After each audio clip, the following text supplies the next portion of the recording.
Antes de começar o vídeo, deixe seu like e inscreva-se no canal. Assim você me ajudará a fazer mais vídeos para vocês. E depois que assistir, comente qual foi o relato que você mais gostou. Era uma tarde de domingo, quando Sebastiana decidiu que precisava ir até a casa da comadre Lourdes para buscar uns remédio caseiro que tinha esquecido lá. A distância não era muita, uns 3 quilômetros pela estrada de terra, mas o sol já estava se pondo, e ela sabia que ia ter que voltar no escuro. Mesmo assim, não podia esperar até outro dia. O neto dela estava com uma tosse feia e precisava do xarope de guaco que a Lourdes tinha preparado. Sebastiana era uma mulher de 60 e poucos anos, nascida e criada naquelas terras do Cerrado Mineiro. Conhecia cada palmo daquele chão como a palma da própria mão. Tinha passado a vida inteira andando por aqueles caminhos, ora a pé, ora de bicicleta, ora na carona de algum vizinho. Nunca tinha medo de nada, nem de bicho, nem de gente ruim, muito menos dessas histórias de assombração que o pessoal contava na venda do seu Zé. Mas naquele dia, alguma coisa diferente pairava no ar. Ela sentiu, quando pisou para fora de casa, uma sensação estranha, como se alguém tivesse passado uma mão gelada na sua nuca. Os cachorros da vizinhança estavam inquietos, ladrando sem motivo aparente, e até os passarinhos pareciam ter sumido do céu. O vento soprava diferente, carregando um cheiro meio azedo que ela nunca tinha sentido antes. A estrada que ligava a casa dela até a da comadre Lourdes passava por 3 fazendas abandonadas, um cerradão fechado e uma pinguela sobre o córrego do Fundão. Era um trajeto que ela fazia de olho fechado. Mas desta vez, cada passo parecia mais pesado que o anterior. O silêncio era profundo demais, nem mesmo o barulho dos grilos quebrava aquela quietude perturbadora. Quando chegou na primeira fazenda abandonada, a da família Santos, que tinha se mudado para a cidade há uns 5 anos, Sebastiana parou por um instante. A casa velha, com as janelas sem vidro e a porta da frente meio escancarada, parecia diferente. Tinha uma escuridão lá dentro que parecia mais densa que o normal, como se fosse sólida. E dessa escuridão vinha um ruído baixinho, como se alguém tivesse arrastando alguma coisa pesada pelo chão de terra batida. Ela balançou a cabeça, tentando se convencer que era só imaginação de mulher velha. Apressou o passo, mas não conseguiu deixar de olhar por cima do ombro algumas vezes. A sensação de estar sendo observada crescia a cada metro percorrido. Era como se olhos invisíveis a acompanhassem de dentro da mata fechada que margeava a estrada. Na segunda fazenda abandonada, a dos irmãos Ferreira que tinham ido embora depois que o gado começou a morrer sem explicação, a situação piorou. Sebastiana ouviu um barulho que gelou o sangue nas suas veias. Era como se alguém tivesse batendo na porta da casa velha. 3 batidas forte e espaçada. Depois, silêncio. Depois, mais 3 batidas. Mas não tinha ninguém ali. Ela tinha certeza. A casa estava fechada há mais de 2 anos. O barulho das batidas na porta continuou enquanto ela passava em frente à propriedade, como se alguma coisa invisível insistisse em chamar alguém que não ia mais atender. Sebastiana acelerou ainda mais o passo, o coração batendo descompassado no peito. Nunca tinha sentido um medo assim, um medo que parecia vir de dentro dos ossos, como se o próprio corpo estivesse avisando que alguma coisa muito errada estava acontecendo. A terceira fazenda abandonada era a pior de todas. Era a propriedade do falecido Joaquim Moreira, um homem que tinha morrido de forma estranha uns 10 anos atrás. Encontraram ele no pasto, deitado no chão como se tivesse dormido ali, mas com os olhos arregalados de pavor e a boca aberta como se tivesse tentado gritar.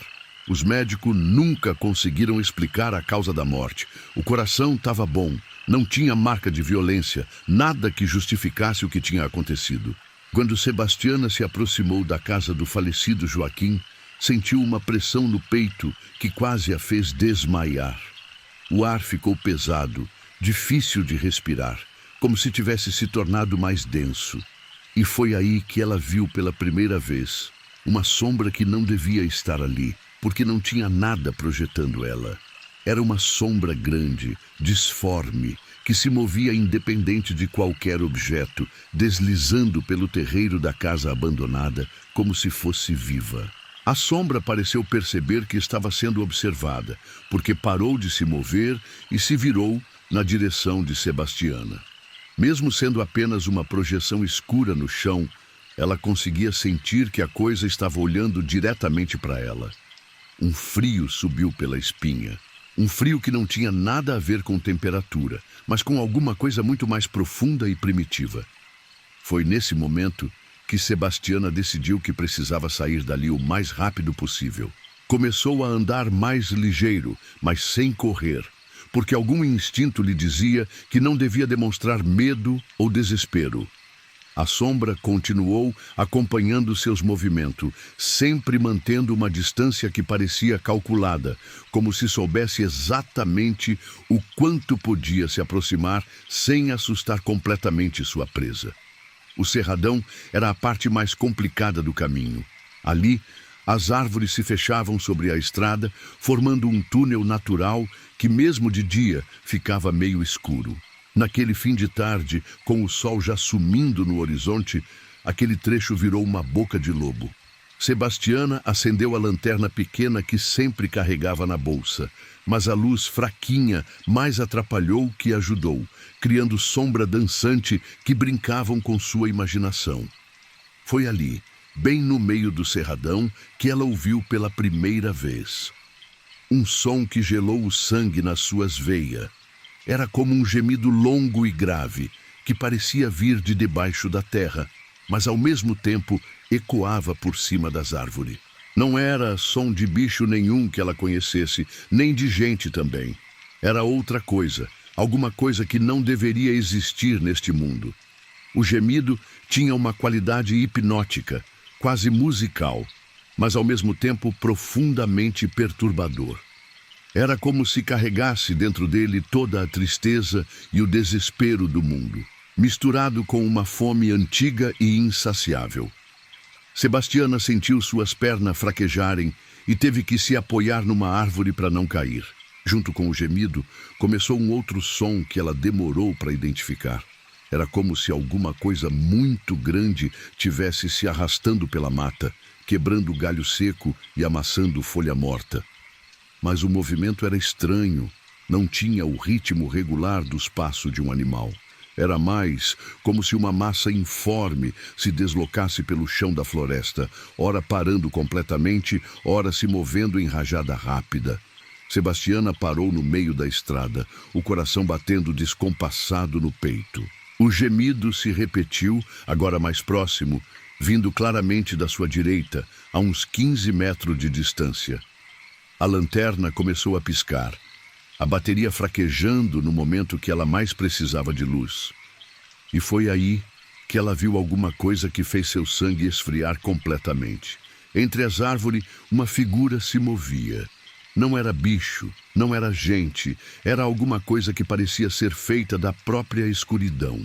Tinha formato vagamente humano, mas era grande demais, alto demais, e se movia de forma completamente errada.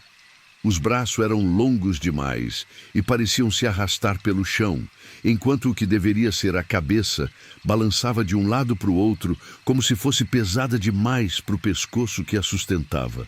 A criatura parou quando percebeu que estava sendo observada. Virou o que parecia ser o rosto na direção de Sebastiana, e mesmo na escuridão, ela podia sentir o peso daquele olhar. Não conseguia ver os olhos, mas sabia que eles estavam lá, fixos nela, estudando ela como um predador estuda sua presa antes do ataque. O silêncio que se seguiu foi pior que qualquer som. Era um silêncio que parecia sugar todo o ar ao redor, deixando o ambiente sufocante e opressivo. Até os sons normais da mata tinham sumido completamente, sem grilo, sem vento nas folhas, sem nada. Era como se toda a vida tivesse fugido daquele lugar, deixando só ela e aquela coisa terrível se encarando na escuridão. Foi quando a criatura começou a se mover na sua direção que todos os instintos de sobrevivência de Sebastiana gritaram para ela sair dali. Ela não era mulher de correr de nada, mas naquele momento sabia que estava diante de alguma coisa que estava muito além da sua compreensão, alguma coisa que podia fazer coisas terríveis com ela se conseguisse chegar perto. Começou a andar acelerado, depois a trotar, até que estava correndo pela estrada escura, a bolsa batendo no quadril e a respiração faltando no peito. Atrás dela, o som da perseguição começou imediatamente. Era como se a criatura tivesse esperado ela começar a fugir para iniciar uma caçada, que talvez fosse o verdadeiro objetivo desde o começo. O barulho que vinha atrás dela era indescritível. Era como se uma tempestade tivesse se formado só naquele pedaço de mata. Galho quebravam com estralo alto. Folha voavam pelo ar. E por cima de tudo, aquele gemido terrível que agora parecia vir de várias direções ao mesmo tempo, como se a criatura conseguisse estar em vários lugares simultaneamente. Sebastiana podia sentir que a coisa estava ganhando terreno. Cada vez que olhava por cima do ombro, a escuridão que se movia entre as árvores parecia mais próxima. E agora ela podia ouvir outra coisa, que fez seu coração quase parar. Uma respiração pesada e ruidosa, como se um pulmão gigantesco estivesse puxando e soltando o ar, com grande dificuldade, bem atrás dela. Quando finalmente saiu do cerradão, já estava sem fôlego e com as pernas tremendo. Mas não parou de correr. A pinguela sobre o córrego estava logo à frente, e depois seria só mais 1 quilômetro até a casa da comadre Lourdes. O som da perseguição tinha parado assim que ela deixou a mata fechada para trás, como se a criatura não pudesse ou não quisesse sair daquele ambiente específico. Mas mesmo com a perseguição aparentemente terminada, Sebastiana não conseguiu se livrar da sensação de estar sendo observada. Era como se olhos invisíveis a acompanhassem de longe, mantendo uma vigília constante sobre seus movimentos. O ar continuava carregado daquela energia estranha e ameaçadora que ela tinha sentido desde o começo da tarde. Na casa da Lourdes, Sebastiana bateu na porta como se o demônio estivesse no seu encalço. A comadre abriu já preocupada, porque era raro ver Sebastiana daquele jeito, toda descomposta e ofegante, com a roupa rasgada e arranhão no braço. Entre gole de água e tentativa de acalmar a respiração, ela contou tudo o que tinha acontecido, desde o primeiro pressentimento ruim até a perseguição no cerradão. A Lourdes ouviu em silêncio, o rosto ficando cada vez mais sério conforme a história avançava. Quando Sebastiana terminou de contar, a comadre ficou um tempo sem falar, como se estivesse processando informação muito perturbadora. Sebastiana, disse a Lourdes finalmente, você não foi a primeira pessoa que me fala de uma coisa assim. Faz uns 2 meses que o pessoal anda falando de barulho estranho naquele cerradão. O João da Venda disse que viu alguma coisa grande se movendo lá dentro semana passada. E a Maria do Correio jura que ouviu um gemido terrível quando passou por lá de bicicleta. A comadre contou então outras histórias que tinha ouvido.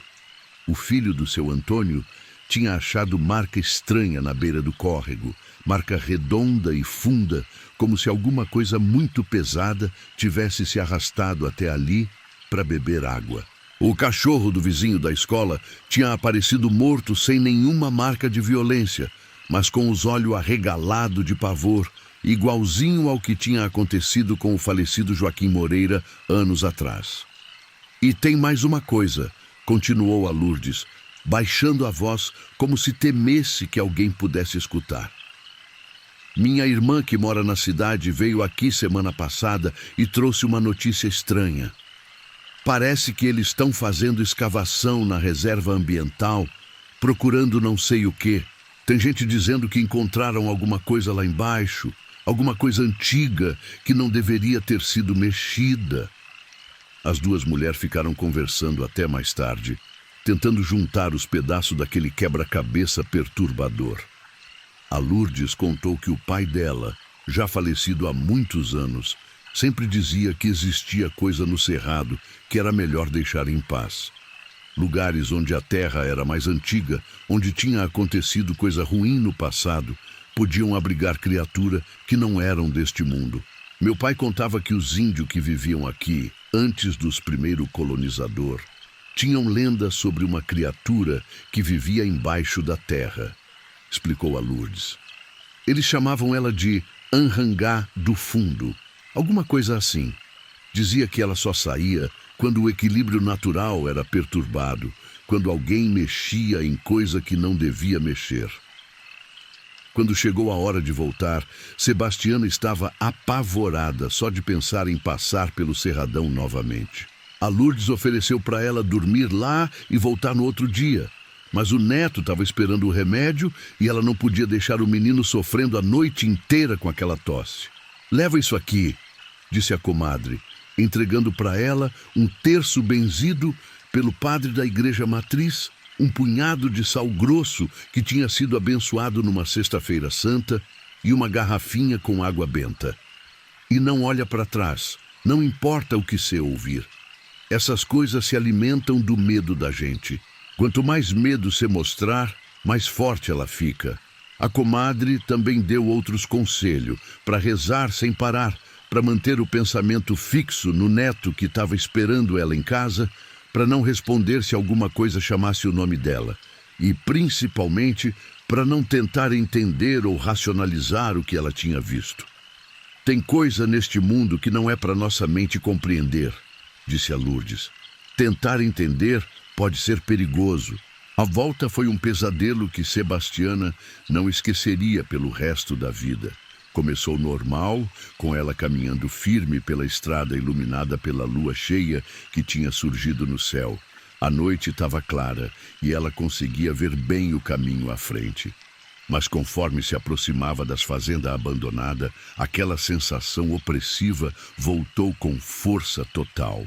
A casa do falecido Joaquim Moreira parecia ainda mais sinistra no luar.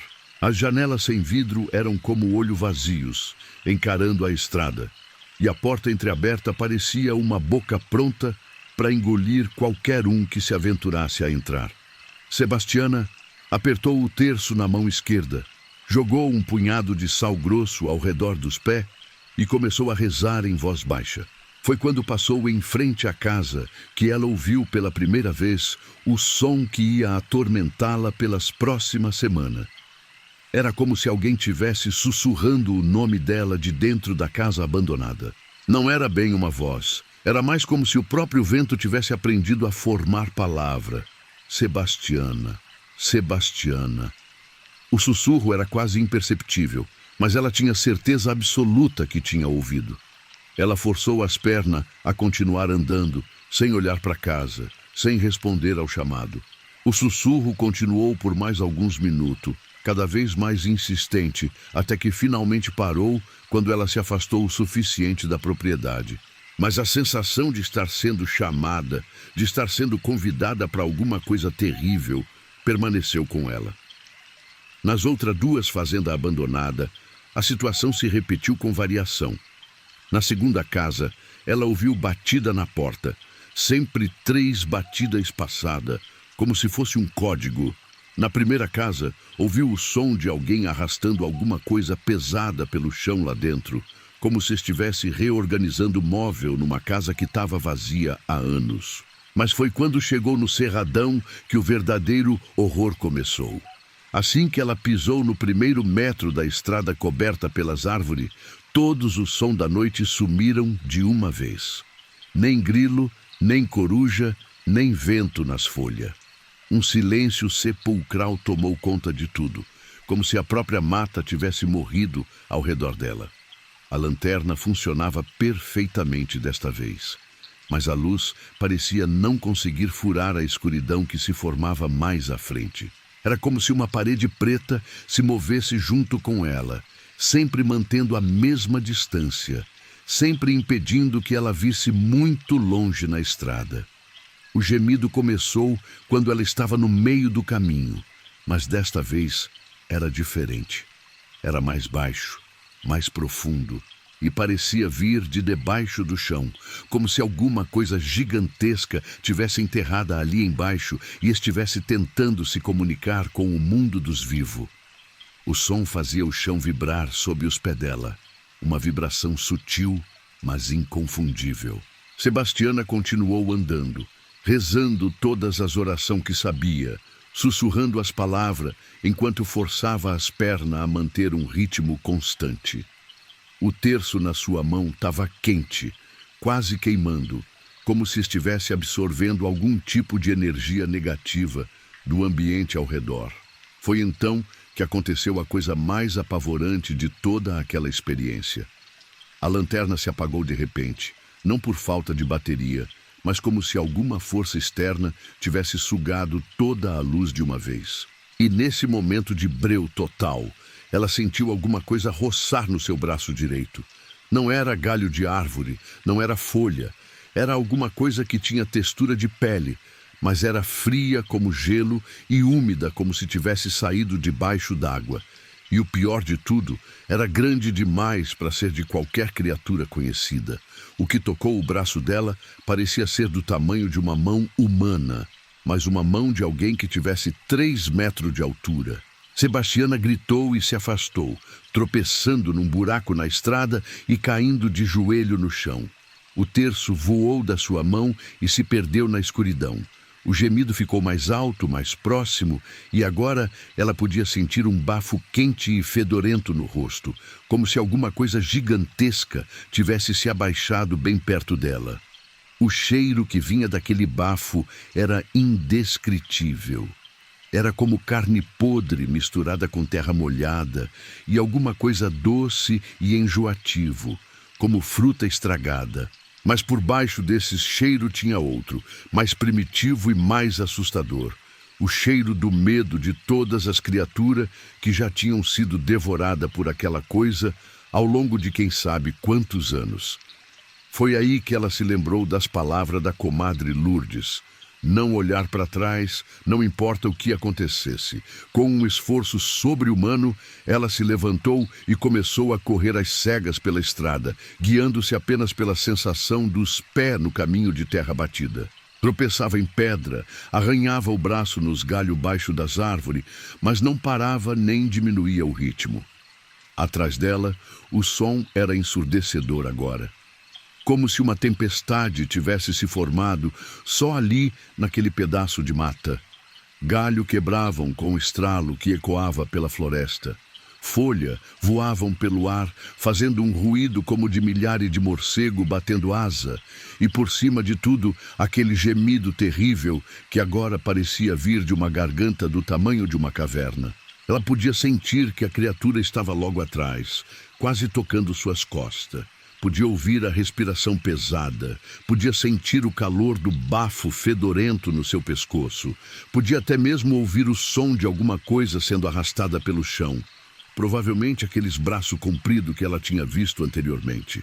Mas ela não olhou para trás nenhuma vez. Continuou correndo, mesmo quando sentia que as forças estavam acabando, mesmo quando o pulmão queimava e as pernas pareciam querer ceder. O único pensamento que mantinha ela em movimento era a imagem do neto esperando em casa, tossindo e precisando do remédio que ela carregava na bolsa. Quando saiu do cerradão, o silêncio voltou instantaneamente. Era como se alguém tivesse apertado um botão e desligado todo aquele caos de som. Sebastiana continuou correndo até chegar na pinguela, só parando quando ouviu o barulho familiar da água correndo embaixo das tábuas velhas. Foi ali, na beira do córrego, que ela finalmente se virou para olhar para trás.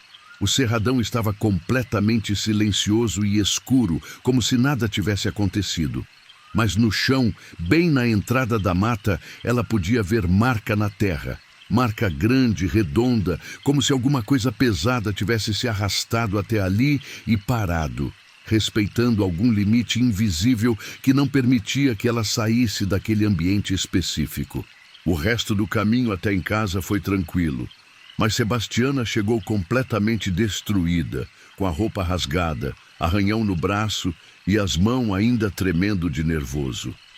O neto dela acordou quando ela chegou e estranhou o estado da avó, mas ela apenas deu o remédio para o menino e mandou ele voltar a dormir. Ela mesma não conseguiu pregar o olho a noite inteira, ficando acordada na cadeira da cozinha, tomando chá e olhando pela janela na direção do cerradão. No dia seguinte, ela voltou ao local durante a manhã, acompanhada do genro e de 2 vizinhos. Queria ver se tinha sobrado alguma marca, algum vestígio do que tinha acontecido. Precisava ter certeza que não tinha sido tudo imaginação de uma mente assustada pela escuridão e pelo silêncio da mata. No cerradão, encontraram muito mais do que esperavam. Tinha vários galhos quebrados, formando uma trilha que se embrenhava mata adentro. Folha pisoteada, numa área muito maior do que seria normal para qualquer animal conhecido da região. Mas o mais perturbador eram as marcas no chão. Círculo grandes, de quase 1 metro de diâmetro, como se alguma coisa redonda e muito pesada tivesse se arrastado pela terra mole. O genro dela, que era homem de pouca imaginação e muito pé no chão, ficou visivelmente impressionado com o que estava vendo. Dona Sebastiana, isso aqui não é marca de bicho conhecido, não. E olha só o tamanho dessas pegadas. Que criatura seria capaz de fazer uma coisa dessas? E esse cheiro... Ele fez uma careta de nojo. Parece bicho morto, mas é pior que isso. Eles seguiram a trilha por uns 100 metros mata adentro, até chegar numa clareira que nenhum deles conhecia, apesar de andar por aqueles lados há décadas. A clareira era perfeitamente circular, como se tivesse sido feita por mão humana, mas não tinha sinal de que alguém tivesse trabalhado ali.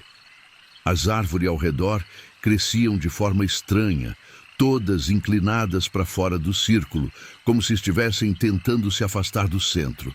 No meio da clareira, a terra estava revirada, como se alguém tivesse cavado um buraco profundo e depois tampado de novo. Mas o trabalho tinha sido feito de forma estranha. A terra não estava simplesmente jogada por cima.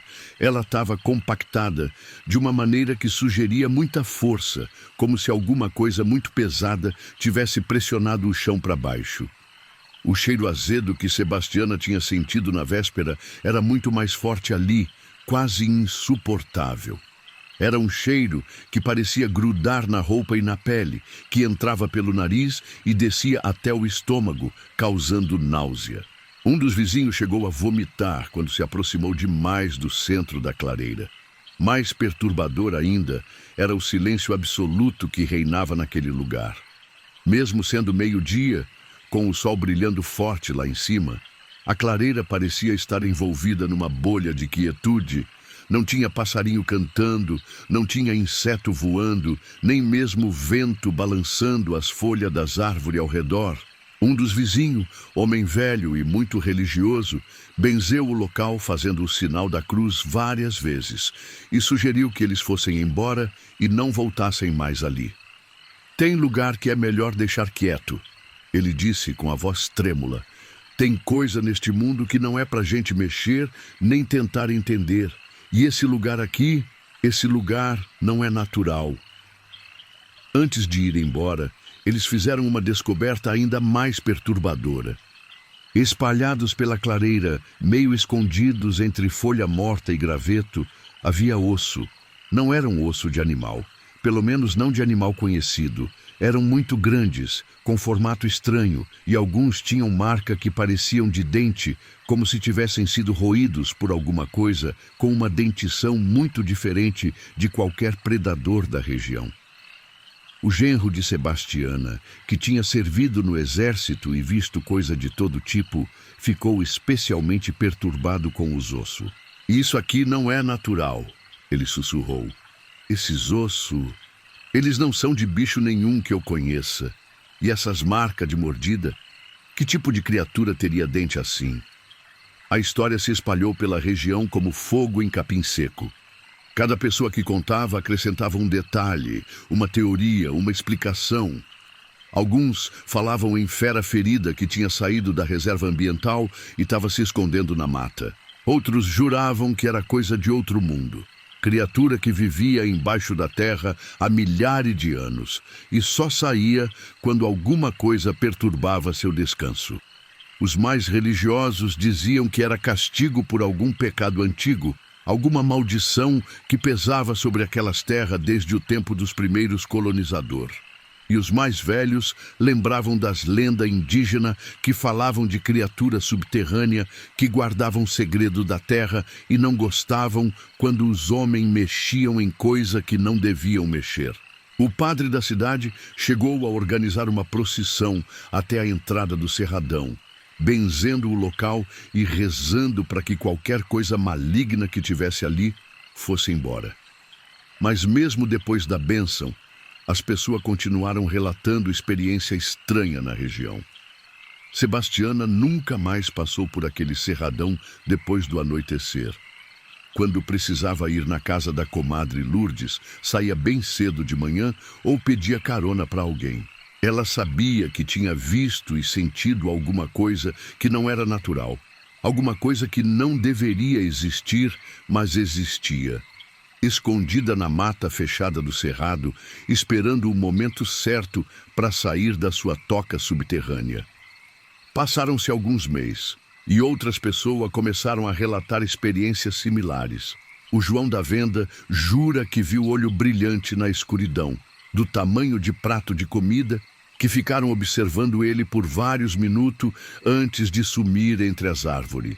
A Maria do Correio diz que ouviu respiração pesada bem do lado dela quando passou de bicicleta uma noite e chegou em casa com a impressão de dedos grandes e gelados na sua nuca. O filho do seu Antônio achou mais marca estranha na beira do córrego, dessa vez acompanhadas de algo ainda mais perturbador, resto de animais que tinham sido mortos de forma bizarra. Não eram mortes normais, de predador comum. Os bichos tinham sido despedaçados, com uma força descomunal, como se alguma coisa muito grande tivesse brincado com eles antes de devorá-los parcialmente. A clareira, onde eles tinham encontrado a terra revirada, se tornou um lugar evitado por todos na região. Os caçadores mais corajosos contam que os bichos sumiram completamente daquela área, como se também soubessem que tinha alguma coisa muito errada ali. Até os cachorros mais bravos se recusam a entrar naquela parte da mata, rosnam e recuam quando alguém tenta levá-los para lá, com o pelo eriçado e a cauda entre as pernas. Alguns moradores mais jovens e céticos tentaram passar uma noite acampado perto da clareira para provar que não tinha nada sobrenatural ali. Nenhum deles conseguiu ficar até o amanhecer. Todos voltaram para casa no meio da noite, pálidos e assustados, falando de som que não conseguiam explicar, de movimento na escuridão que não fazia sentido, e principalmente de uma sensação opressiva que tornava quase impossível respirar. As escavações na reserva ambiental continuaram por mais algumas semanas até que foram suspensas abruptamente. Ninguém explicou oficialmente o motivo, mas correu boato que os trabalhadores tinham encontrado alguma coisa que os assustou muito. Alguns disseram que era uma caverna muito profunda, com túnel que se estendiam por quilômetro embaixo da terra. Outros falaram de fóssil estranho, de criatura que não constavam em nenhum livro de paleontologia. O certo é que depois que as escavações pararam, os eventos estranhos na região diminuíram consideravelmente. A criatura, ou o que quer que fosse aquilo, parecia ter voltado para sua toca subterrânea, satisfeita por ter conseguido afugentar os intrusos que tinham perturbado seu território ancestral. Sebastiana, hoje com seus 70 anos bem vividos, ainda conta a história para quem quiser ouvir, mas sempre termina com o mesmo conselho, dado com a sabedoria de quem enfrentou alguma coisa que estava muito além da compreensão humana. Tem coisa neste mundo que a gente não entende e não precisa entender. O importante é respeitar e manter distância. O cerrado é grande e tem muito segredo guardado debaixo dessas terras antigas. E algum segredo é melhor deixar dormindo em paz. E até hoje, quando alguém precisa passar por aquele cerradão depois que escurece, não vai sozinho. E mesmo acompanhado, Aperta o passo e evita olhar muito para os lados, porque nunca se sabe quando aquela coisa pode resolver sair da sua toca novamente, arrastando seu corpo imenso pela mata fechada, gemendo na escuridão como uma alma penada que carrega o peso de século de solidão e fome insaciável. A estrada continua lá, ligando as duas pontas da comunidade rural, mas agora todo mundo sabe que existe um trecho onde é preciso ter cuidado redobrado. Um lugar onde a terra guarda segredo que são muito mais antigo que a memória humana e onde algumas coisas que deveriam ter permanecido enterradas para sempre conseguiram encontrar um caminho de volta ao mundo dos vivos. Carmen nunca imaginou que um pedido simples da filha ia virar o pior pesadelo da sua vida. Era uma quinta-feira de março, quando a moça ligou pedindo para ela ir buscar umas panela velha que tinha deixado na casa da sogra, lá do outro lado da Lagoa Seca. A distância não era problema, uns 4 quilômetros de estrada de chão, mas o caminho passava por lugares que ela não gostava muito de frequentar, principalmente depois do anoitecer. A Lagoa Seca era um lugar estranho mesmo. Antigamente, tinha sido uma lagoa de verdade, com água cristalina, onde o pessoal ia pescar e as crianças brincavam nas bordas. Mas uns 15 anos atrás, a água começou a baixar sem explicação. Não foi por causa de seca, porque naquele ano tinha chovido normal. A água simplesmente foi sumindo, como se tivesse sendo sugada por alguma coisa lá embaixo. Quando a lagoa secou completamente, revelou uma cratera funda no meio, com formato quase perfeito de círculo. As paredes da cratera eram lisas demais, como se tivessem sido polidas por alguma força desconhecida. E no fundo, bem no centro, tinha um buraco que parecia não ter fim. Várias pessoas tentaram medir a profundidade, jogando pedra lá embaixo, mas nunca ouviram o som da pedra batendo no fundo. Carmen era uma mulher de 50 e poucos anos, cabelo grisalho sempre preso num coque e mão calejada de tanto trabalho na roça. Tinha criado 5 filhos praticamente sozinha depois que o marido morreu num acidente com trator e não costumava ter medo de nada. Mas a Lagoa Seca sempre tinha causado uma impressão ruim nela. Uma sensação de que ali não era lugar para gente decente ficar rondando. Naquele dia, ela saiu de casa por volta das 4 da tarde, pensando que dava tempo de ir e voltar antes de escurecer. O sol estava forte e o caminho estava seco, bom para andar. Levou a bicicleta velha que usava para fazer os percursos mais longos, aquela que o filho mais novo tinha consertado com arame e muito jeito. A estrada que levava até a casa da sogra da filha passava bem na borda da Lagoa Seca. Era impossível evitar aquele trecho, a não ser que ela quisesse dar uma volta de mais de 10 quilômetros por outras estradas ainda piores. Então, não tinha muito jeito senão enfrentar a sensação ruim e passar por ali do jeito mais rápido possível. Quando chegou na primeira curva que dava vista para a cratera seca, Carmen sentiu aquele frio na barriga que sempre sentia naquele lugar. A cratera parecia ainda mais profunda e escura que da última vez que tinha passado por ali. O buraco no centro parecia ter aumentado de tamanho, embora ela soubesse que isso era impossível. Mas tinha alguma coisa diferente, alguma coisa que não conseguia identificar direito. Foi aí que ela reparou no cheiro. Era um cheiro doce e enjoativo, como de fruta muito madura, quase estragada.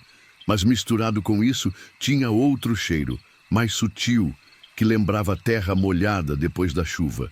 O estranho é que não tinha chovido há mais de uma semana e a terra ao redor estava ressecada pelo sol forte dos últimos dias. Pedalou mais rápido, querendo passar logo por aquele trecho desconfortável. Mas quando chegou bem na altura da cratera, a bicicleta começou a dar problema. A corrente saiu do lugar e ela teve que parar para tentar consertar. Enquanto mexia na bicicleta, tentando não olhar diretamente para dentro da cratera, começou a ouvir um som baixinho que vinha de lá de dentro. Era como um sussurro, mas não parecia voz humana. Era mais como o som do vento passando por uma caverna, só que não tinha vento nenhum naquele momento. O ar estava completamente parado, pesado, como se uma tempestade fosse chegar, embora o céu tivesse limpo e azul. O sussurro foi ficando mais audível enquanto ela mexia na corrente da bicicleta. Parecia ter um ritmo, como se fosse uma música muito baixinha, ou como se alguém estivesse falando numa língua que ela não conhecia. Carmen tentou se concentrar no concerto da bicicleta, mas o som era hipnótico, quase impossível de ignorar. Foi quando ela finalmente olhou diretamente para dentro da cratera que viu alguma coisa que fez o sangue gelar nas suas veias. Lá embaixo, bem no fundo do buraco central, tinha uma luz fraca, meio azulada, que pulsava como se fosse um coração batendo. A luz não era constante. Ela aparecia e sumia num ritmo lento, e cada vez que aparecia, o sussurro ficava um pouco mais alto. Carmen piscou os olhos várias vezes, tentando se convencer que era só impressão, só um jogo de luz e sombra criado pelo sol da tarde. Mas a luz continuava lá, pulsando naquele ritmo estranho, e o sussurro agora parecia estar chamando alguma coisa ou alguém. Foi então que ela percebeu que não estava sozinha. Do outro lado da cratera, parada na beira oposta, tinha uma figura humana. Era uma mulher, pelo que podia ver, vestida com roupa escura e com o cabelo comprido solto. A mulher estava completamente imóvel, olhando para dentro do buraco, como se tivesse hipnotizada pela luz pulsante. Carmen chamou, gritou "Ô de casa", como era costume na região, mas a mulher não respondeu nem se mexeu. Continuou ali, parada como uma estátua, completamente absorta na contemplação daquela luz misteriosa que vinha do fundo da terra. A situação toda estava ficando muito estranha. Carmen conseguiu, finalmente, arrumar a corrente da bicicleta e decidiu que era melhor sair dali o mais rápido possível. Mas quando olhou de novo para localizar a mulher misteriosa, ela tinha sumido. Simplesmente não estava mais lá, como se nunca tivesse existido. O coração de Carmen começou a bater mais rápido. Ela conhecia todo mundo daquela região e não fazia sentido aparecer uma estranha ali do nada e depois desaparecer sem deixar rastro. E, principalmente, não fazia sentido ninguém ficar parado na beira daquela cratera, olhando para dentro como se tivesse em transe. Subiu na bicicleta e pedalou o mais rápido que conseguiu até a casa da sogra da filha. A mulher recebeu ela bem, ofereceu café e biscoito caseiro, e foram buscar as panelas que estavam guardadas no depósito dos fundos.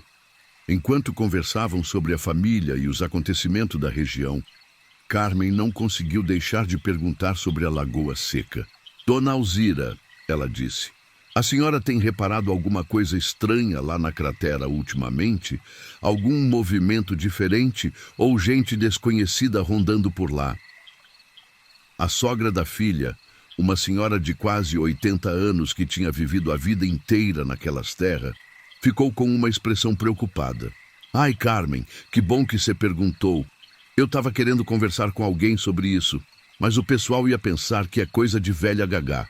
Dona Alzira contou que nas últimas semanas tinha reparado um movimento estranho na região da Lagoa Seca, principalmente durante a noite. Ela morava perto o suficiente para ter uma visão parcial da cratera da janela do quarto, e várias vezes tinha visto luz fraca vindo de lá de dentro, sempre naquele mesmo tom azulado que Carmen tinha observado. "E tem mais", continuou a velha senhora, baixando a voz, como se temesse ser ouvida. "Eu tenho visto gente caminhando em direção à cratera durante a madrugada. Sempre mulher, sempre sozinha, sempre andando daquele jeito estranho, como se estivesse andando dormindo." A revelação fez Carmen sentir um frio na espinha. A mulher que ela tinha visto na beira da cratera realmente existia e aparentemente não era a primeira vez que alguém aparecia por lá naquelas condição estranha. "E o pior", continuou Dona Alzira, "é que algumas dessas mulheres eu conheço. Reconheci a Teresa, filha do seu Joaquim, e a Noêmia, que trabalha na escola. Mas quando eu encontro com elas na cidade, elas juram que nunca saíram de casa durante a noite.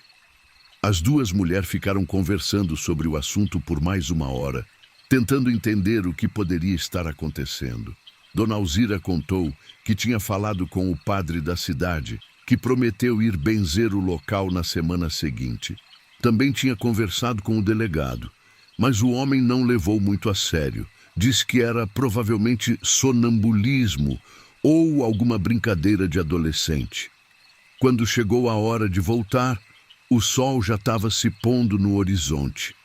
Carmen estava com muito medo de passar pela Lagoa Seca no escuro, mas não tinha outro jeito. Dona Alzira ofereceu para ela dormir lá e voltar no outro dia. Mas ela tinha compromisso cedo na manhã seguinte e precisava chegar em casa.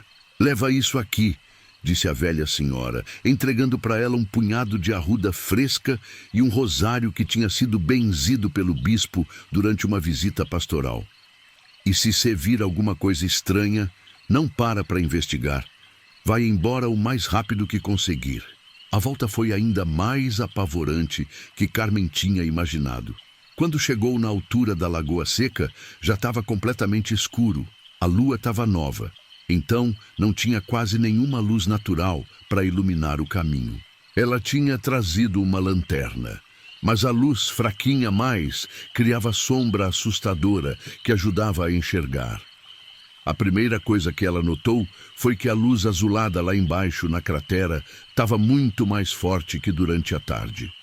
Agora ela pulsava com mais intensidade, e o ritmo estava mais rápido, quase frenético, e o sussurro tinha se transformado numa espécie de cântico baixo, numa língua que definitivamente não era português, nem nenhuma outra que ela conhecesse.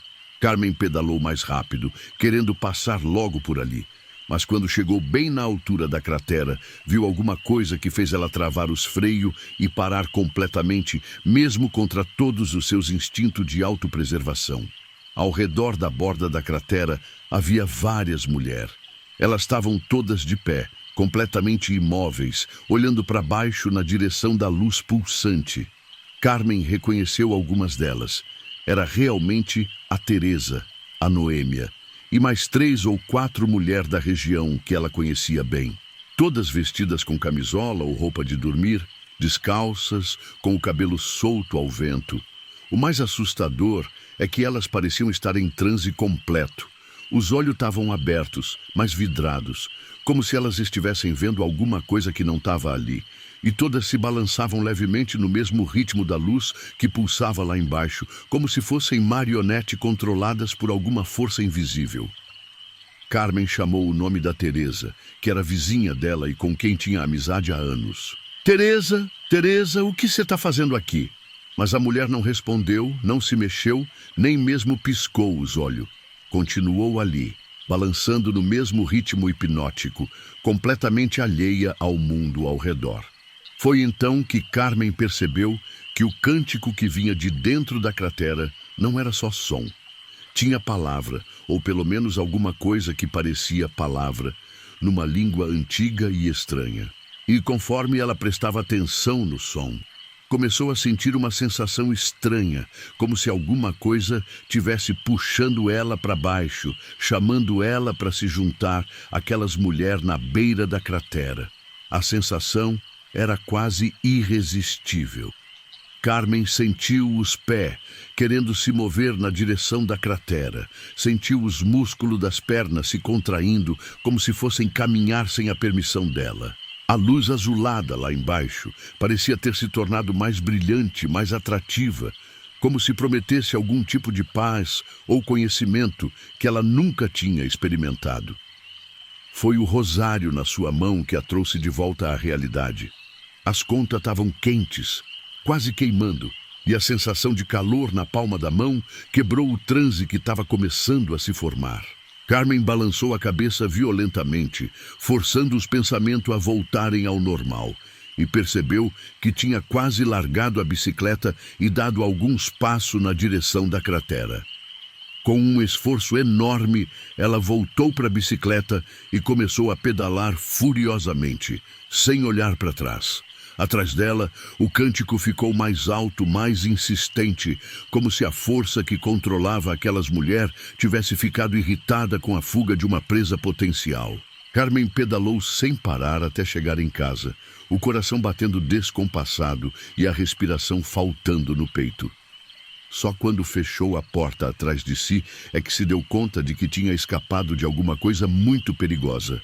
Alguma coisa que poderia ter a transformado numa daquelas figuras imóveis na borda da cratera.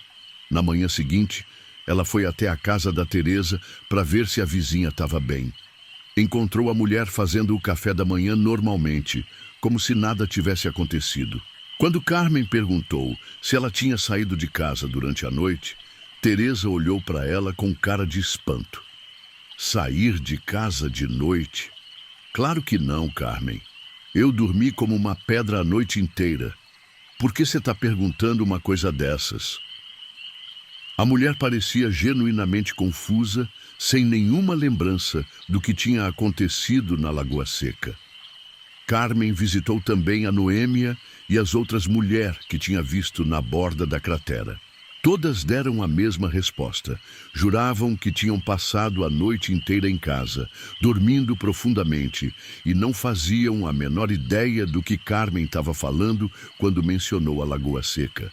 A situação ficou ainda mais perturbadora quando ela descobriu que não era a primeira vez que isso acontecia. Conversando com outras pessoas da região, Carmen descobriu que várias mulheres tinham sido vistas caminhando em direção à cratera durante as últimas semanas, sempre à noite, sempre no mesmo estado de transe.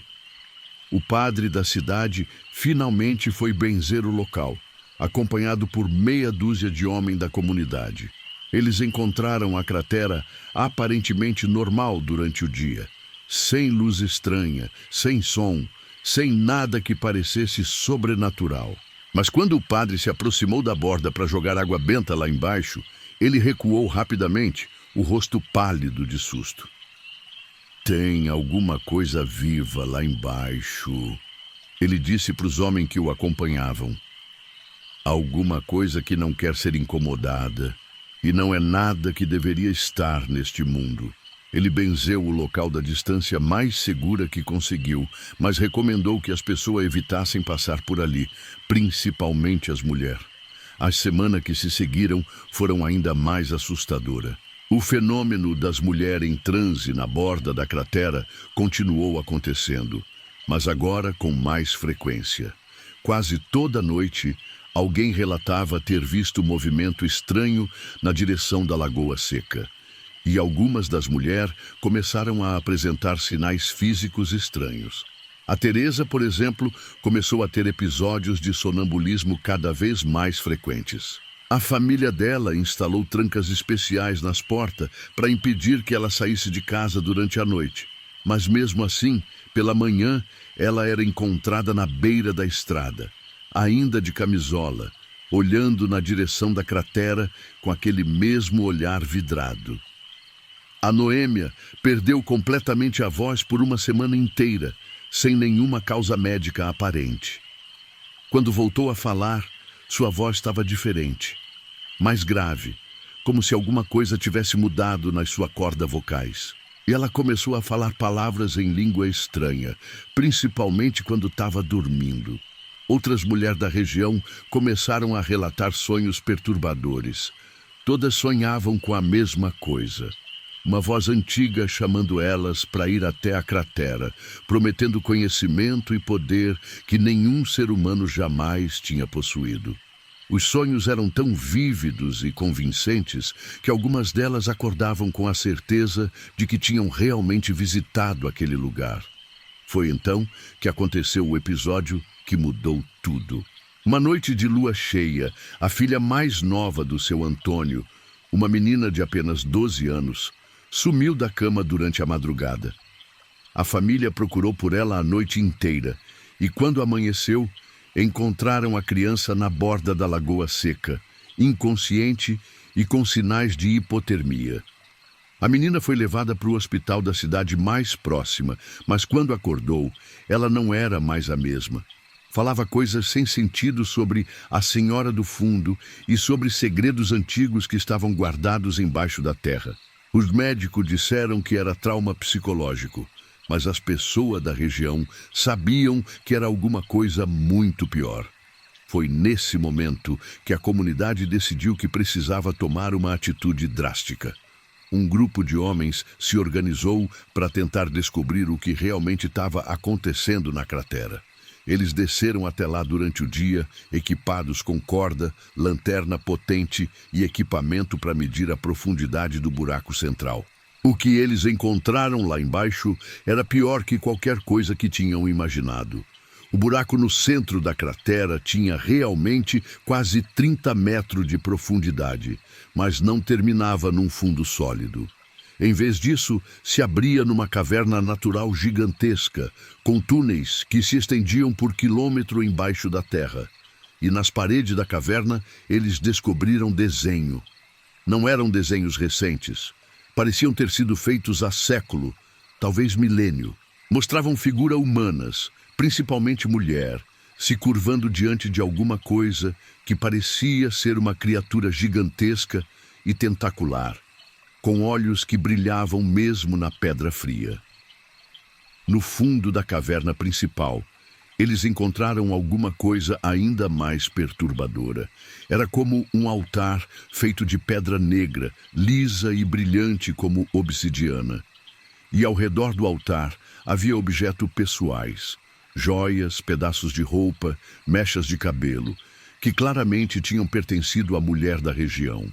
Algumas das peças eram muito antigas, sugerindo que aquilo estava acontecendo há muito mais tempo do que qualquer um imaginava.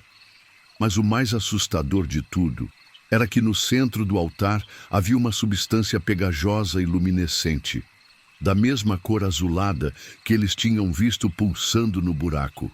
A substância se movia sozinha, formando padrão e desenho que machucavam os olhos de tanto olhar. E dela vinha aquele mesmo sussurro hipnótico que as mulheres da região tinham estado ouvindo no seu sonho. Os homens saíram da caverna rapidamente, apavorados com o que tinham descoberto. Mas agora eles sabiam que estavam lidando com alguma coisa muito antiga e muito perigosa. Alguma coisa que tinha estado dormindo embaixo daquela lagoa por tempo incontável e que agora tinha acordado. A decisão foi unânime. Eles tinham que selar aquele buraco de alguma forma, impedir que qualquer coisa saísse de lá ou que qualquer pessoa descesse até lá. Trabalharam durante 3 dias seguidos, despejando tonelada de concreto e terra no buraco, até que ele ficou completamente tampado. Mas mesmo depois do buraco ter sido selado, os problemas continuaram por mais algumas semanas. As mulheres que tinham sido afetadas levaram muito tempo para voltar ao normal. E algumas nunca voltaram completamente. A Teresa continuou tendo pesadelo pelo resto da vida. E a Noêmia nunca mais foi a mesma pessoa alegre e conversadeira que tinha sido antes. A filha do seu Antônio se recuperou fisicamente, mas continuou tendo episódio onde falava em língua estranha e desenhava símbolos que ninguém conseguia entender. A família acabou se mudando para a cidade porque não conseguiam mais viver com medo do que poderia acontecer com a menina. Carmen nunca mais passou pela região da antiga Lagoa Seca, mesmo depois que o buraco foi selado e a cratera foi aterrada completamente. Ela sabia que tinha enfrentado alguma coisa que estava muito além da compreensão humana. Alguma coisa que tinha estado adormecida nas profundidades da terra e que, por algum motivo, tinha acordado e começado a chamar as mulheres da região para baixo. Hoje em dia, quase 10 anos depois dos acontecimentos, a área onde ficava a Lagoa Seca foi transformada num pasto comum. O gado pasta ali normalmente e não parece haver nada de estranho no local. Mas as pessoas mais velhas da região ainda evitam passar por lá depois do anoitecer. E as mães sempre contam para as filhas para terem cuidado com o lugar que parecem chamar elas de forma estranha. Carmen, agora com mais de 60 anos, ainda conta a história para quem quiser ouvir, sempre terminando com o mesmo aviso. Tem coisa embaixo desta terra que são muito mais antiga que qualquer um de nós. E quando essas coisas acordam, elas têm fome de coisas que a gente nem imagina. Por isso é bom sempre respeitar os lugares que parecem estranhos e nunca seguir uma voz que chama a gente para baixo da terra. E mesmo hoje, quando alguma mulher da região tem pesadelo muito vívido, ou quando alguém encontra desenho estranho riscado na terra depois de uma noite de chuva, as pessoas se lembram dos dias em que a Lagoa Seca chamava suas filhas para baixo, prometendo segredos que eram perigosos demais para qualquer mente humana conhecer. Conceição nunca acreditou nessas histórias de alma penada que o pessoal da região vivia contando. Era mulher de cabeça no lugar, que tinha criado 4 filhos trabalhando de sol a sol na roça e não costumava dar ouvido para essas conversas fiadas que rolava na venda do seu Raimundo. Mas naquela noite de sexta-feira, voltando da casa da irmã que morava do outro lado do rio, ela ia descobrir que algumas histórias são mais verdadeiras do que a gente gostaria que fosse. A irmã dela, Terezinha, tinha ficado doente com uma febre danada e tinha pedido para Conceição ir lá fazer um chá de folha de laranjeira e cuidar dela durante o dia. Era longe, uns 5 quilômetros de estrada de terra, mas ela não podia deixar a irmã sozinha naquele estado. O caminho passava pela estrada do cemitério velho, um trecho que já tinha nome assombrado muito antes de qualquer coisa estranha ter acontecido por lá. O cemitério velho era um lugar que tinha sido abandonado há mais de 20 anos. As famílias da região tinham construído um cemitério novo, mais perto da igreja, e deixado aquele para trás. Mas não era qualquer cemitério comum. Tinha sido o lugar onde enterravam os escravos na época da Fazenda Grande do Coronel Damasceno, e depois os mortos mais pobres da região que não tinham dinheiro para comprar lote no cemitério da cidade. A Fazenda do Coronel Damasceno tinha sido uma das maiores da região durante o século XIX, com mais de 300 escravos trabalhando nos cafezal.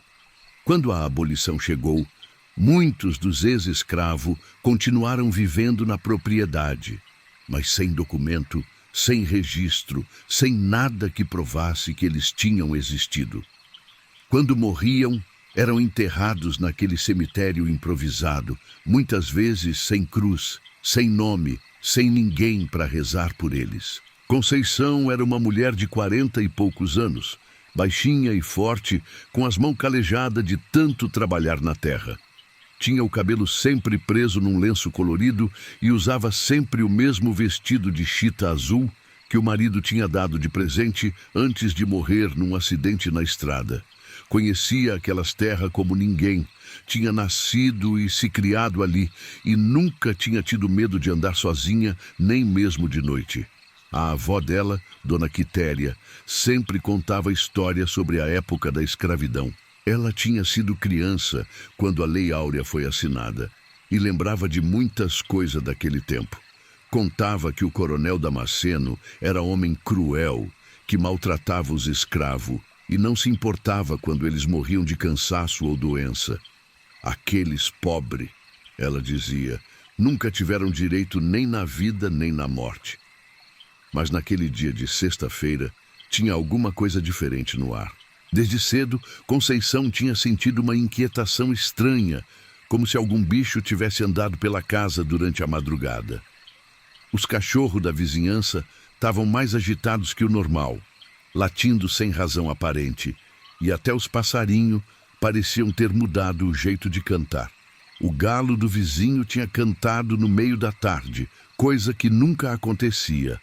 A própria Terezinha tinha comentado sobre essa sensação estranha quando Conceição chegou na casa dela de manhã. "Tá sentindo essa energia pesada no ar, irmã? Parece que vai acontecer alguma coisa." Conceição tinha respondido que era só impressão, que devia ser mudança de tempo, mas no fundo também estava sentindo aquela inquietação inexplicável. Durante o dia, enquanto cuidava da irmã doente, Conceição reparou em outros sinais estranhos. Os passarinhos que sempre pousavam no quintal da Terezinha não apareceram nenhuma vez.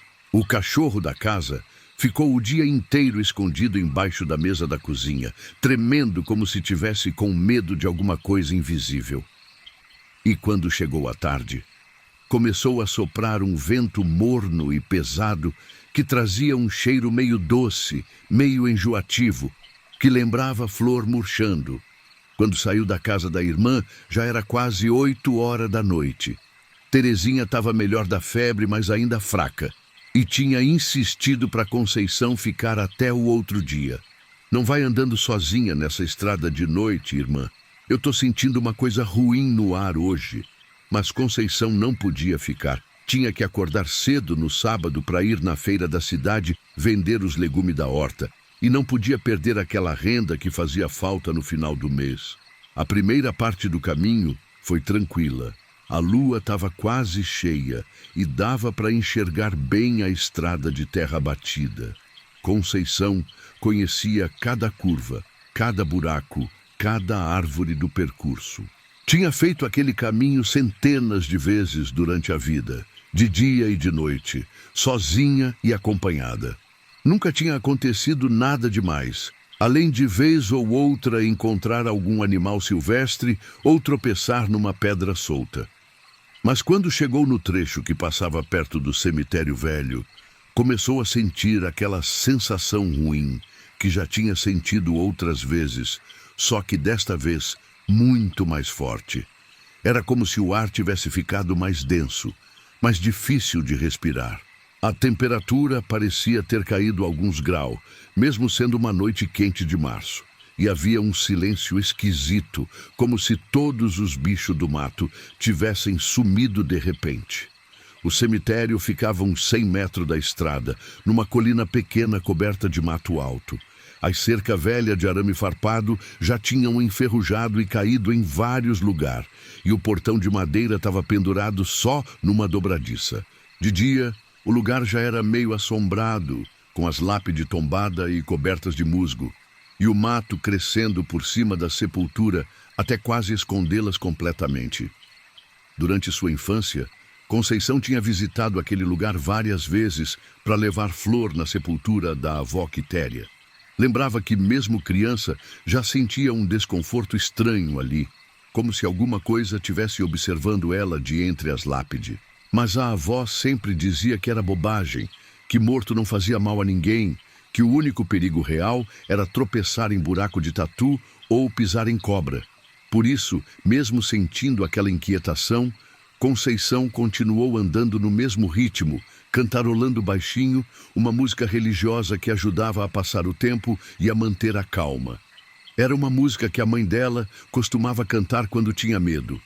Jesus, meu bom pastor, me guie pelo caminho da luz. Foi quando chegou bem na altura do cemitério que ela ouviu pela primeira vez. Era um som baixo, quase imperceptível, como se alguém tivesse sussurrando muito longe. Conceição parou de cantar e prestou atenção, tentando identificar de onde vinha o barulho. Podia ser vento nas árvores, podia ser bicho do mato, podia ser qualquer coisa normal. Mas o vento estava parado e os bichos pareciam ter sumido da região. O sussurro continuou.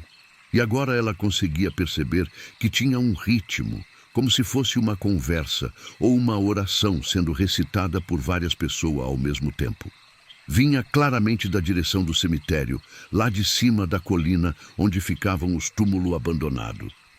Conceição olhou naquela direção e viu alguma coisa que fez o coração dar um pulo no peito. Entre as lápides havia pontos de luz fraca se movendo lentamente. Não era luz de lanterna nem de vela. Era uma luz mais suave, meio azulada, que parecia flutuar no ar sem precisar de nada para sustentá-la. Parecia ter vida própria, pulsando ligeiramente como se fosse o brilho de vagalume gigante. E conforme ela observava, percebeu que as luzes se moviam de forma organizada, como se fossem carregadas por pessoas que estavam caminhando entre os túmulos seguindo algum tipo de roteiro ou cerimônia. Conceição esfregou os olhos e olhou de novo, pensando que podia ser algum reflexo da lua nas lápides de mármore mais antigas. Mas quando prestou mais atenção, percebeu que não tinha lápide de mármore naquele cemitério. Todas eram de madeira carcomida ou pedra tosca, que não tinham como refletir luz daquele jeito. As luzes continuavam lá, se movendo devagar entre a sepultura, sempre acompanhadas daquele sussurro baixo que agora ela conseguia ouvir mais claramente.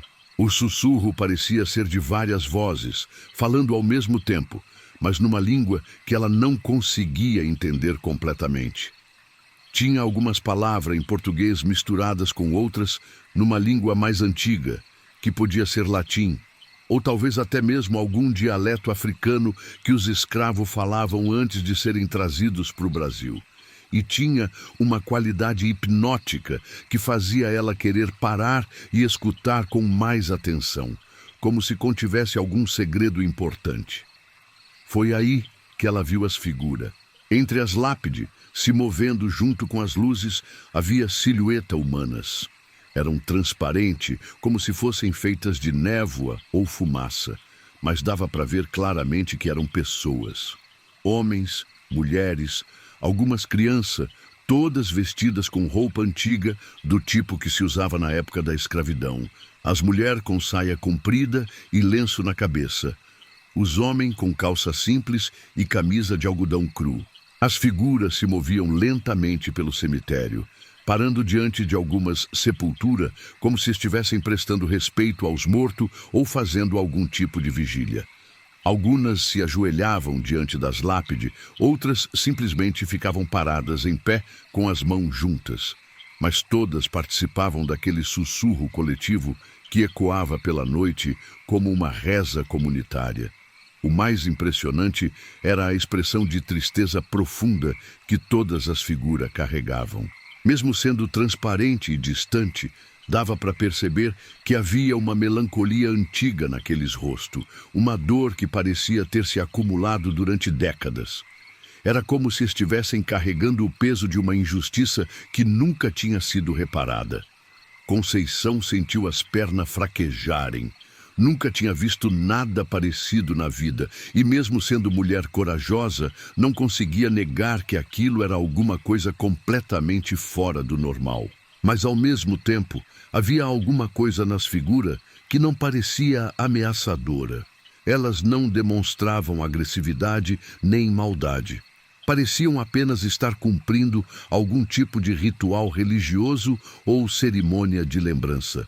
O sussurro ficou mais alto, e agora ela conseguiu distinguir algumas palavras em português, misturadas com a língua estranha. Eram nomes: Maria, José, Antônio, Francisca, João, Ana, nomes simples que provavelmente tinham pertencido a pessoas humildes que tinham vivido na região há muito tempo. Era como se as figuras estivessem fazendo uma chamada pelos nomes dos mortos, uma espécie de lista de presença para garantir que ninguém fosse esquecido. Entre os nomes, ela conseguiu distinguir também algumas palavras que pareciam ser oração ou súplica. Descansa em paz, não se esquece, perdão pelos pecados, misericórdia do Senhor. Era claramente uma cerimônia religiosa, uma forma de ritual que talvez fosse repetido há anos, ou talvez há décadas, sempre na mesma noite da semana. Conceição ficou ali parada por uns 5 minutos, assistindo àquele espetáculo inacreditável. As figuras continuavam sua dança lenta entre a sepultura e as luzes flutuavam ao redor delas como se fossem vela sendo carregadas numa procissão celestial. Era bonito e assustador ao mesmo tempo, uma visão que parecia ter saído de outro mundo, de uma época onde a fronteira entre vida e morte era mais tênue. Foi então que uma das figuras reparou nela. Era uma mulher alta e magra, com um vestido longo e escuro e um lenço branco na cabeça, que parou no meio do que estava fazendo e virou na direção da estrada.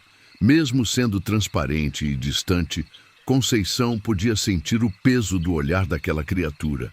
Era um olhar carregado de tristeza, mas não de hostilidade, mais como se fosse de reconhecimento ou de súplica silenciosa.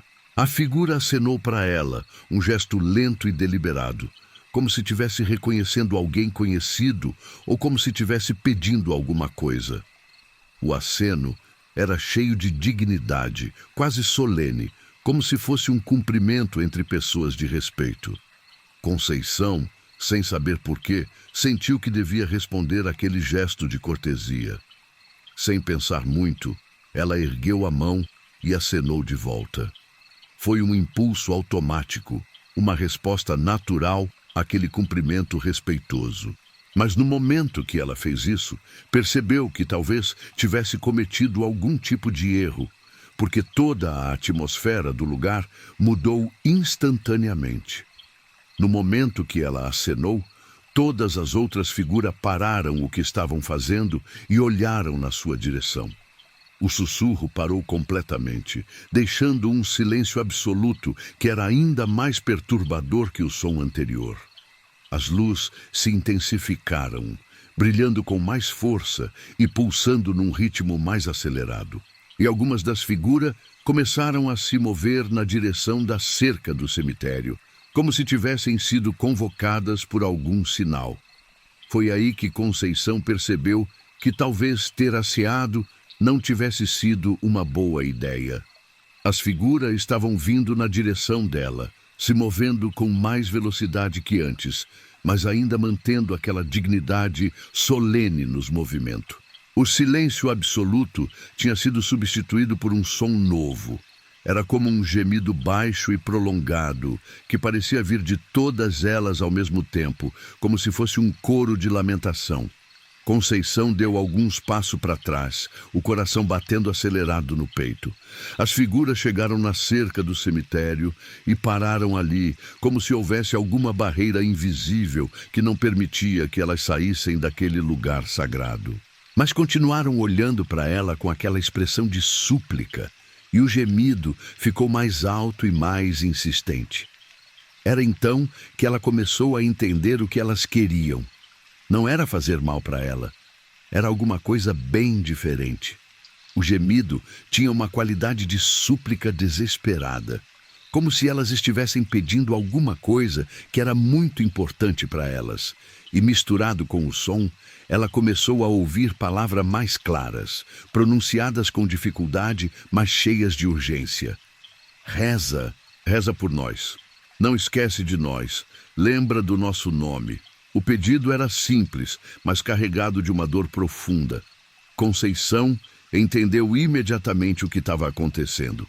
Aquelas eram as almas dos escravos e dos pobres que tinham sido enterrados naquele cemitério abandonado, pessoas que tinham vivido e morrido sem dignidade, sem reconhecimento, sem ninguém para chorar por eles. Elas tinham ficado presas naquele lugar, esperando durante décadas que alguém se lembrasse delas e oferecesse uma oração pela paz dos seus espíritos. A compreensão veio acompanhada de uma onda de compaixão que quase a derrubou. Conceição imaginou quantos anos, quantas décadas aquelas almas tinham ficado ali, repetindo a mesma cerimônia toda sexta-feira, esperando que alguém parasse e prestasse atenção ao pedido delas. Quantas pessoas tinham passado por aquela estrada e visto as luzes, mas tinham corrido com medo em vez de tentar entender o que elas queriam. Com uma coragem que ela não sabia que tinha, Conceição se aproximou da cerca do cemitério. As figuras ficaram mais agitadas, mas era uma agitação de esperança, não de ameaça.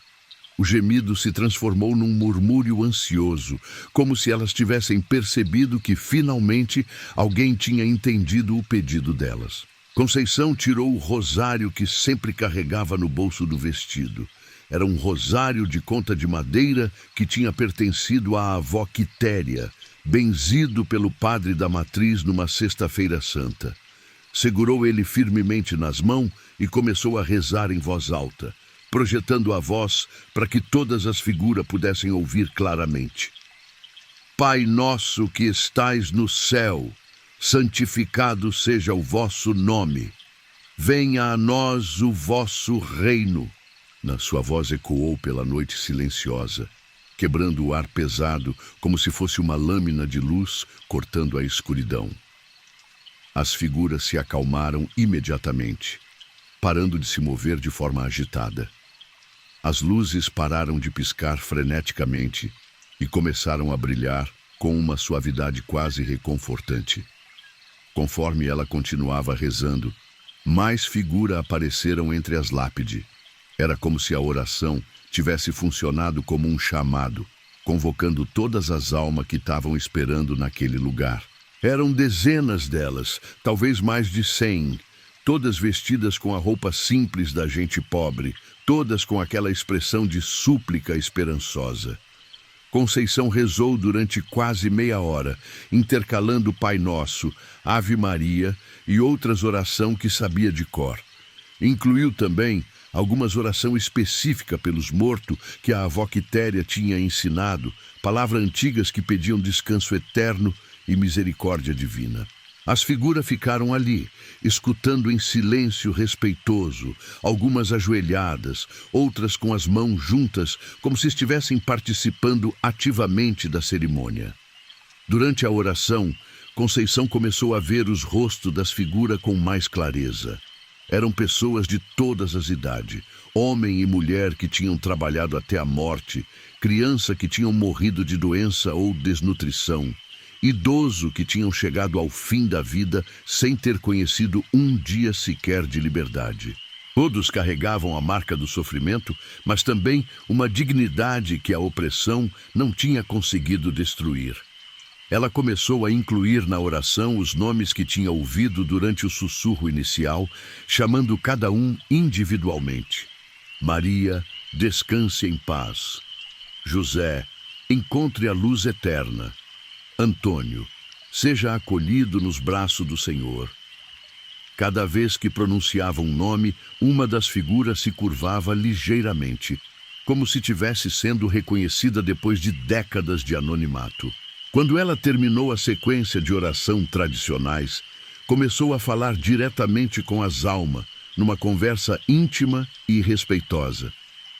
Eu sei que vocês sofreram muito durante a vida. Sei que não tiveram o reconhecimento que mereciam, que foram tratados como se não fossem gente. Mas eu estou aqui para dizer que vocês são lembrados, que vocês são importantes, que a vida de vocês teve valor. As palavras saíram do coração, carregadas de uma sinceridade que ela não sabia que possuía. Continuou: eu prometo que não vou esquecer de vocês. Vou voltar aqui toda semana para rezar, para cuidar deste lugar, para garantir que o nome de vocês não se perca no tempo. Vocês merecem paz, merecem descanso, merecem ser honrados pela coragem de ter sobrevivido a tanto sofrimento. O silêncio que se seguiu foi diferente de qualquer coisa que ela já tinha experimentado. Era um silêncio cheio de gratidão, de alívio, de uma paz que parecia se espalhar pelo ar como perfume de flor. Uma por uma, as figuras começaram a se desvanecer, desaparecendo como névoa que se desfaz ao sol da manhã. Mas antes de sumirem, cada uma fez um gesto de agradecimento. Algumas se curvaram, outras levaram a mão ao peito, outras simplesmente sorriram com uma serenidade que transformava completamente a expressão de tristeza que tinham antes. As luzes foram perdendo intensidade gradualmente, até que restaram apenas algumas, as mais persistentes, que continuaram brilhando suavemente entre as lápides. A última figura a desaparecer foi a mulher que tinha acenado primeiro, aquela de vestido escuro e lenço branco na cabeça. Antes de sumir, ela se aproximou o máximo que conseguiu da cerca e falou, com uma voz que parecia vir de muito longe: obrigada, filha. Fazia tempo que ninguém ouvia nossa oração. Agora podemos descansar em paz, sabendo que alguém se lembra de nós. Sua voz era suave, mas carregada de emoção, e tinha um sotaque antigo que Conceição reconheceu como sendo similar ao da avó Quitéria. Depois ela também se desvaneceu, deixando o cemitério novamente vazio e silencioso, mas com um silêncio completamente diferente do anterior. Era um silêncio de paz, de missão cumprida, de alma que finalmente tinham encontrado o descanso que procuravam há tanto tempo. Conceição ficou ali parada por mais alguns minutos, processando o que tinha acabado de acontecer. Não conseguia acreditar completamente que tinha realmente visto e conversado com as almas dos mortos, que tinha participado daquela cerimônia extraordinária e tocante.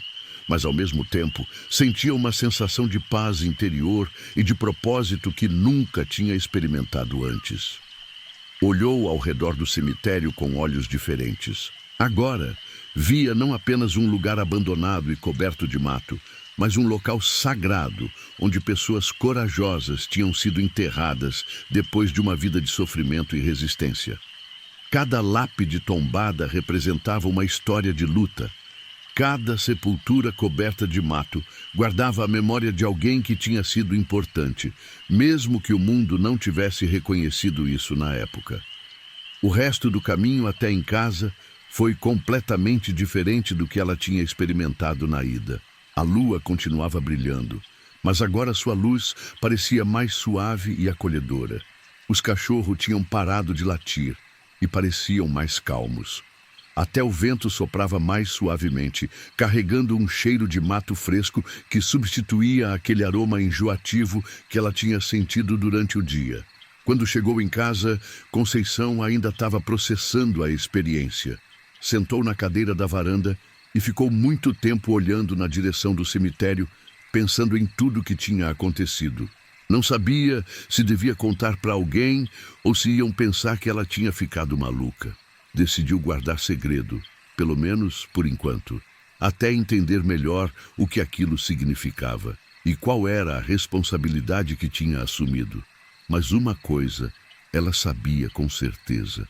Não podia simplesmente esquecer o que tinha acontecido e voltar à vida normal, como se nada tivesse mudado. Tinha feito uma promessa para as almas daquelas pessoas e pretendia cumprir. Ia voltar ao cemitério toda semana, ia cuidar do lugar, ia garantir que a memória deles fosse preservada. Nas noites seguintes, ela voltou ao cemitério. Não porque as figuras tivessem aparecido de novo. Elas nunca mais apareceram daquela forma espetacular da primeira vez.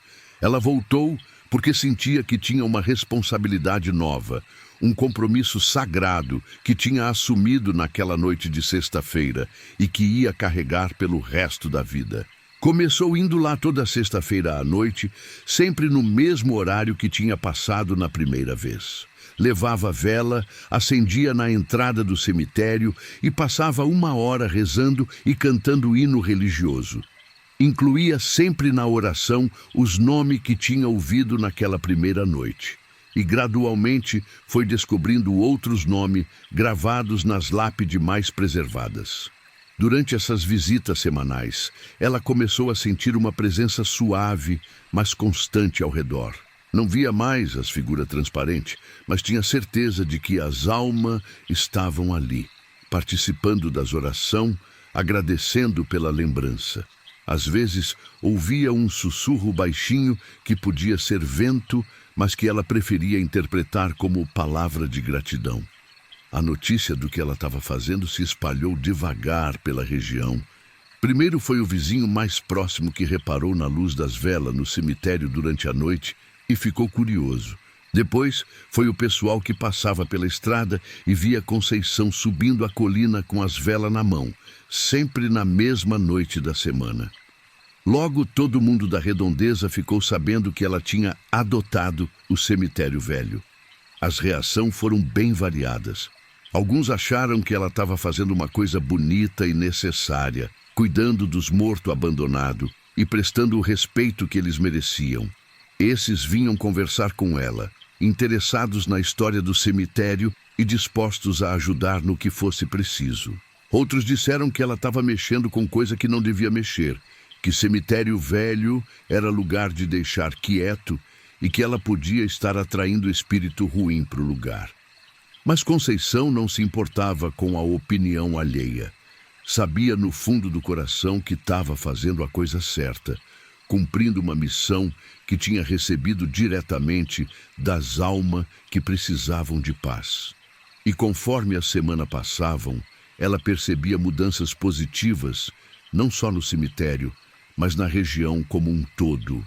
Parecia que o fato de prestar respeito àquelas almas esquecidas tinha trazido uma energia mais positiva para a área. Com o passar dos meses, outras pessoas começaram a se juntar a ela.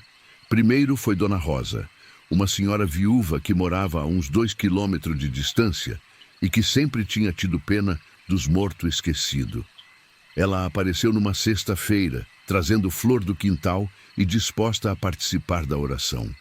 Sempre achei que alguém devia cuidar desses pobres, ela disse para Conceição. Que bom que você tomou a iniciativa. Depois foi o seu Antônio, um homem de idade que trabalhava como carpinteiro e que era muito religioso. Ele tinha ouvido falar do que Conceição estava fazendo e achou que todo mundo merecia uma oração, independente de quando tinha morrido. Logo, eles tinham formado um pequeno grupo que se reunia toda semana no cemitério, cada um trazendo alguma coisa: vela, flor, terço, palavra de conforto. O grupo foi crescendo aos poucos. Apareceu a dona Chiquinha, que sabia muita oração decorada e tinha uma voz bonita para cantar hino. Veio o João do mercado, que sempre trazia vela nova quando as antigas acabavam. Chegou a Aninha da escola, uma professora jovem que ficou interessada na história do lugar e começou a pesquisar sobre os antigos escravos da região. Eles começaram a cuidar do lugar também, não apenas espiritualmente, mas fisicamente. Cortaram o mato alto ao redor da sepultura, consertaram a cerca onde dava, pintaram o portão velho com tinta doada pelo seu Antônio. Não mexeram nas lápides nem na sepultura propriamente ditas. Apenas limparam ao redor. Arrancaram o mato que estava sufocando as pedras e colocaram algumas flores silvestres que eles mesmos cultivavam. O cemitério continuou sendo um lugar antigo e marcado pelo tempo, mas agora tinha um ar de dignidade que não tinha antes. As lápides, mesmo quebradas e desgastadas, pareciam ter recuperado alguma coisa da solenidade original. O mato, mesmo ainda presente, não parecia mais abandono, mas sim natureza, que tinha sido convidada a dividir o espaço de forma harmoniosa. Foi durante uma dessas visitas de limpeza que eles fizeram uma descoberta que mudou tudo. A professora Aninha, que tinha olho treinado para perceber detalhe, reparou que numa das sepulturas mais antigas, embaixo de uma camada de terra e folha morta, havia alguma coisa que brilhava ligeiramente quando a luz da lanterna batia nela. Depois de muito cuidado e delicadeza para não desrespeitar o local, eles descobriram que era uma placa de metal enferrujada, mas ainda legível em grande parte. Quando conseguiram limpar ela completamente, descobriram que tinha dezenas de nomes gravados. Todos os nomes das pessoas que tinham sido enterradas ali entre 1850 e 1920, junto com as datas de nascimento e morte, quando essas informações eram conhecidas. A placa tinha sido colocada por alguém que queria preservar a memória daqueles mortos, provavelmente algum descendente ou alguém que tinha trabalhado na fazenda e conhecia a história pessoal de cada um. Mas com o tempo, tinha sido coberta pela natureza e esquecida por gerações. Agora, mais de um século depois, ela tinha sido redescoberta por pessoas que estavam fazendo exatamente a mesma coisa, tentando preservar a memória dos esquecidos. Conceição ficou profundamente emocionada quando viu a placa. Ali estavam não apenas os nomes que ela tinha ouvido naquela primeira noite, Maria, José, Antônio, Francisca, mas muitos outros. Tinha nome africano, que tinham sido mantido mesmo depois da escravidão. Nome de santo, que tinham sido escolhido no batismo. Apelido carinhoso, que tinham virado nome oficial. Era como se as almas que ela tinha visto tivessem deixado uma pista, uma forma de confirmar que aquilo tudo tinha sido real e importante. O grupo decidiu restaurar a placa e colocá-la num lugar de destaque na entrada do cemitério. Foi um trabalho de várias semanas, cada um contribuindo com o que podia.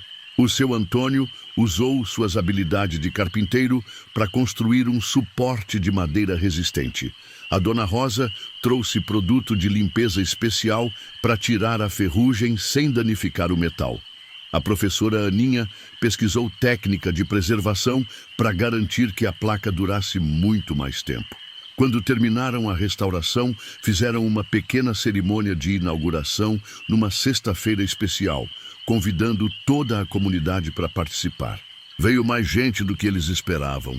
Família que tinha um parente enterrado ali, pessoa curiosa sobre a história local, gente religiosa que queria participar de uma cerimônia de respeito aos mortos. A cerimônia foi simples, mas emocionante. Conceição leu em voz alta todos os nomes da placa, e a cada nome lido, alguém do grupo respondia: presente na memória de Deus. Depois cantaram hino, rezaram terço e acenderam vela para cada alma ali enterrada. Foi uma noite de muita emoção, de reconhecimento tardio, mas sincero, de justiça finalmente feita àquelas pessoas que tinham esperado tanto tempo para ser lembradas com dignidade. Naquela noite, Conceição sonhou com as figuras que tinha visto meses atrás. Mas desta vez, elas não estavam tristes nem suplicantes. Estavam em paz, sorrindo, acenando para ela e para o grupo, em sinal de profunda gratidão. Algumas carregavam flor, outras tinham as mãos juntas em oração, mas todas irradiavam uma serenidade que transformava completamente a melancolia que tinham mostrado antes. No sonho, a mulher de vestido escuro que tinha falado com ela na primeira noite se aproximou novamente e disse: vocês fizeram mais do que a gente esperava. Não só se lembraram de nós, mas trouxeram outras pessoas para lembrar também. Agora, nosso nome vai continuar vivo, mesmo quando vocês não estiverem mais aqui. Obrigada por nos ter dado de volta nossa dignidade. Quando acordou, Conceição tinha certeza de que tinha cumprido sua missão da melhor forma possível. As almas tinham encontrado a paz que procuravam, mas mais que isso, tinham encontrado um grupo de pessoas dispostas a manter viva a memória delas para sempre. A história se espalhou além da região quando a professora Aninha escreveu um artigo para o jornal da cidade maior. O artigo falava sobre a importância de preservar a memória dos antepassados, especialmente dos mais pobres e esquecidos, e sobre como uma comunidade tinha se unido para dar dignidade a um cemitério abandonado. A matéria repercutiu bem e inspirou iniciativas similares em outras cidades. Outras comunidades da região começaram a fazer a mesma coisa, identificando o cemitério antigo que tinham sido abandonados e organizando grupo de voluntário para cuidar deles. Virou um movimento pequeno, mas significativo, de pessoas que acreditavam que todo morto merecia ser lembrado com dignidade, independente de classe social ou época em que tinha vivido. Conceição virou uma espécie de referência no assunto, sendo convidada para dar palestra e ensinar outras comunidades como organizar grupo de cuidado de cemitério histórico.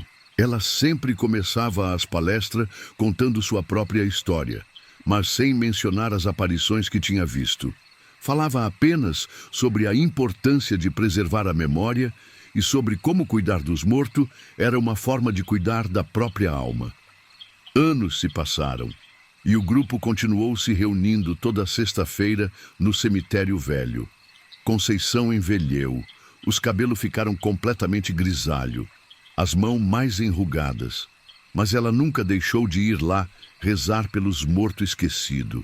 Era uma tradição que ela pretendia manter até o fim da vida e já tinha conversado com os mais novos do grupo sobre continuar a missão depois que ela não pudesse mais participar. O cemitério se transformou completamente ao longo dos anos.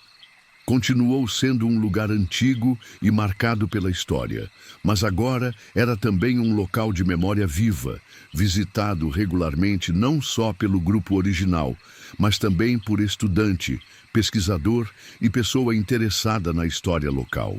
A placa com os nomes brilhava orgulhosamente na entrada, e as sepulturas eram cuidadas com carinho e respeito. Hoje, quase 10 anos depois daquela noite de sexta-feira que mudou sua vida, Conceição ainda caminha pela estrada do cemitério velho toda semana. Mas agora não caminha sozinha. Vai acompanhada de amigo e vizinho que compartilham sua missão de preservar a memória dos antepassados. E quando passa pelo local onde viu as primeiras figuras, sempre faz uma oração silenciosa de gratidão por ter sido escolhida para ser o instrumento dessa transformação. O cemitério não é mais um lugar assombrado no sentido tradicional. É um lugar de paz, de respeito, de memória preservada. As sepulturas estão limpas e cuidadas. A cerca foi toda consertada e a placa com os nomes é mantida sempre polida e legível. E todas as sexta-feiras à noite, quando o grupo se reúne para rezar, há uma sensação tangível de que os mortos estão descansando em paz, sabendo que não foram esquecidos.